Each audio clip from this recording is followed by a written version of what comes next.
In the previous activity, we read about storybook reading and diverse learners. We will now have the opportunity to hear from one of the authors, Dr. Cristina Guilanders, talk about the importance of interactive storybook reading with dual language learners. Reading aloud allows you to be very intentional about the words that you need to teach to these children. So that's why, you have to think about reading aloud as a strategy for promoting vocabulary development in dual language learners. When you're planning, you're designing your reading aloud, you have to think about three things. One is what kinds of strategies are you going to use in order for your dual language learners to understand what the content of the book is about, what the text is about.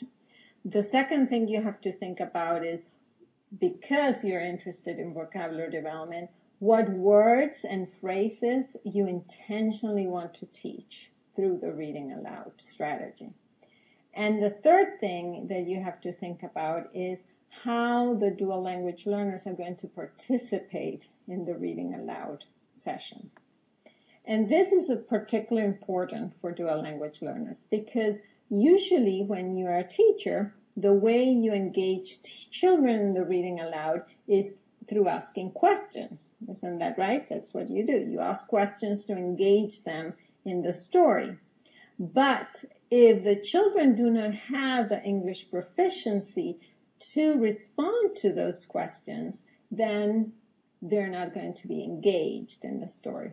So you have to think about what other forms of engagement you can use for children to participate in the story. In this section, we highlighted important practices to support learning and development of dual language learners in all classroom settings. As we bring closure to this section, we encourage you to take 5 minutes to respond to the following question and think about how your personal experience might reflect what the research says and implications for instructional practices.